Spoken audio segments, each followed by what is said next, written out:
du Québec a vendu l'ensemble des hippodromes à la société Attraction Hippique, laquelle devait d'une part assurer des bourses pour des courses de chevaux et par ailleurs avait l'engagement de faire déménager l'hippodrome de Montréal.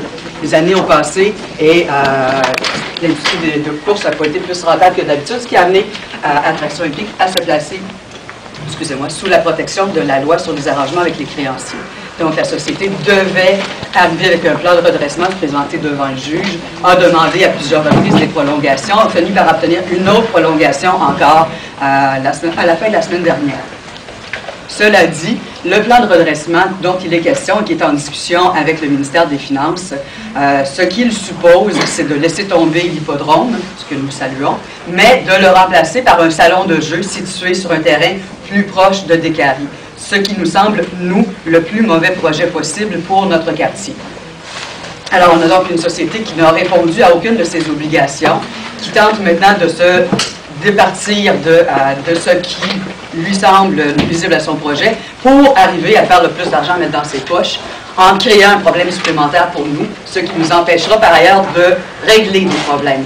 Au Conseil communautaire, on demande depuis plusieurs années que l'hippodrome soit déménagé parce que le site qui est immense, c'est grand comme tout le Vieux-Montréal, parce que ce site est le seul secteur où est-ce qu'on peut encore développer du résidentiel dans notre quartier qui en a beaucoup besoin. En Côte-des-Neiges, c'est un gros quartier, c'est près de 100 000 personnes, dont 41% sont à faible revenu. Les locataires de notre quartier, pour beaucoup, paient trop cher pour un loyer, le loyer d'un logement qui est souvent trop petit. Donc, on a un immense besoin de logements sociaux. On a un retard historique dans la construction de logements sociaux parce qu'il n'y a pas de terrain dans notre quartier. Donc, on veut un développement résidentiel, de même que le développement de l'emploi, sur le secteur, sur le site de l'hippodrome. C'est pourquoi on demande maintenant au gouvernement de ne pas accepter le projet de M. Mascotte et d'utiliser son pouvoir comme propriétaire du terrain pour favoriser le développement social et économique. Je demande également au gouvernement de rejeter le plan de redressement proposé par Attraction Hippique.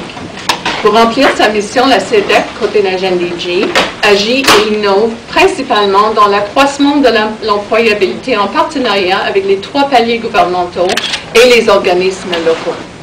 Nous travaillons étroitement avec les entreprises existantes ou en démarrage afin de susciter le maintien en emploi ou la création d'emplois. La CEDEC, en partenariat avec l'arrondissement, souhaite continuer à appuyer les démarches effectuées par le commissaire au développement économique dans ce secteur. Le site de Bluebonnet devrait être consacré à la construction de logements sociaux et autres et à la création d'entreprises pour les emplois de qualité pour les résidents du quartier. Nous avons les groupes communautaires qui joignent dans une grande coalition. Je pense que Mme Lasselle pourrait répondre à la liste de 45 groupes qui sont opposés à ça. Le milieu scolaire est opposé et j'aimerais aussi dire que le conseil d'arrondissement est opposé. Nous avons pris une position très très claire quand nous avons adopté un plan d'urbanisme. Et le plan d'urbanisme qui est envoyé à l'hôtel de ville est adopté à l'unanimité à l'hôtel de ville, c'est-à-dire avec l'aval des partis de l'opposition, dit que le site d'hippodrome doit être redéveloppé pour des logements. L'arrondissement a même créé une comité sur l'avenir de l'hippodrome et les terrains avoisinants. Nous avons invité le milieu communautaire, le milieu de santé, les services municipaux centrales et celles d'arrondissement travailler ensemble. Et nous l'avons fait depuis 2 ans. Et pourquoi? Parce que le gouvernement de Québec a donné un engagement solennel qui va déménager les pistes de course et toute activité liée à l'industrie des jeux et de Paris.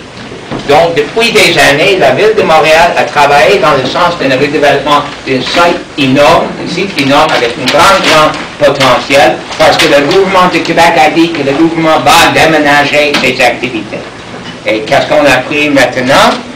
Il semble que le gouvernement, malgré tous ses engagements, a vraiment sérieusement pensé d'un projet avec Attraction Hippique qui va nuire le potentiel de ces grands terrains en permettant un casino d'être construit avec au moins 300 video lottery terminals, des terminaux lottery vidéo.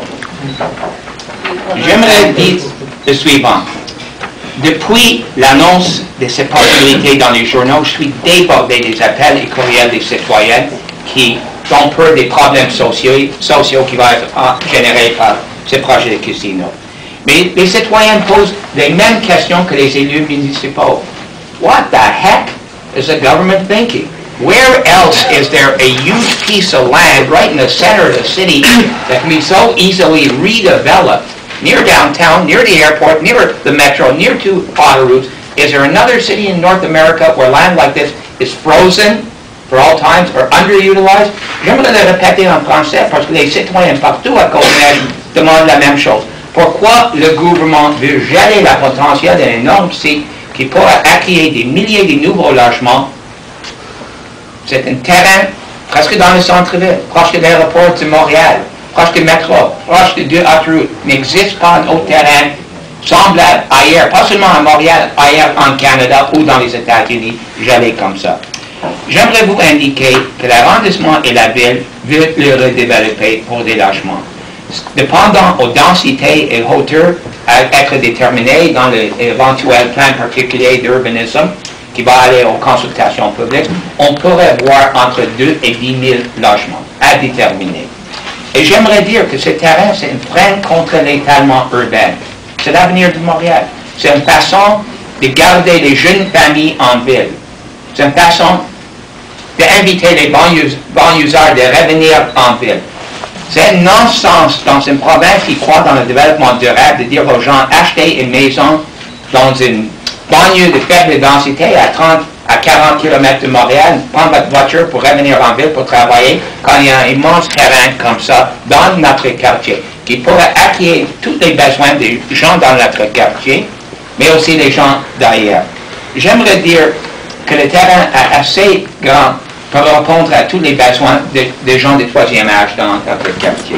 Le terrain est assez large de répondre aux besoins de logements sociaux dans notre quartier. Rappelons que la Ville de Montréal a une politique de logement qui dit que tout grand projet doit minimalement avoir 30% des logements abordables. Donc, effectivement, le potentiel de ce quartier est énorme. Let me say this. Urban planners are stunned that the government will consider doing this. Nobody's going to be building housing projects near a casino. It's, as Madame Lasalle said, the worst possible project the government could have come up with. I've written to all 4 MNAs who represent our area, Mr. Bergman, Mr. Bachamp, Mr. Arcant, Madame Weil, and I've asked them to clarify their thinking on this. Will they stand with the citizens of our neighborhood against this project and for the urban plan, or will they not? Merci beaucoup.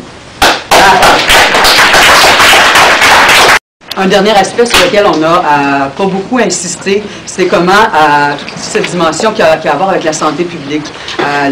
Les chercheurs de la Direction de la santé publique de Montréal et des autres régions ont documenté de façon très complète comment la concentration d'appareils de loterie vidéo dans un même lieu a un impact direct sur le nombre de joueurs, sur la fréquence du jeu, sur les montants qui sont joués et sur les conséquences sociales qui découlent des pertes liées au jeu.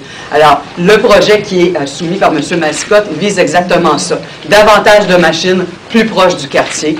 Autre aspect pour s'y opposer au nom de la santé de la population. Voilà. Donc, pendant que votre micro est là, peut-être qu'on peut enchaîner avec vous. Allons-y. Qui est... Les groupes communautaires et le milieu scolaire sont unis pour dénoncer ça. Le conseil d'arrondissement est à la même côté. Et depuis quelques journées, j'ai eu je dois dire presque 100 appels et courriels des citoyens. Donc ça commence. Les journaux locaux vont l'écrire pour mercredi prochain. Donc ça va être beaucoup plus large dans la mobilisation dans le quartier. Et comme élu, j'ai déjà contacté tous les groupes dans mon secteur qui sont partie de cette coalition pour les inviter de se prononcer. Donc j'imagine d'ici 1 ou 2 semaines, ça va être une grande vague de contestation. Par ailleurs, ce que vous voyez en bas ici, une affiche qui invite à signer une pétition. C'est une pétition qui a été signée et déposée à l'Hôtel de Ville de Montréal l'an dernier avec 5000 signatures. Donc. OK, c'est amorcé. Hein.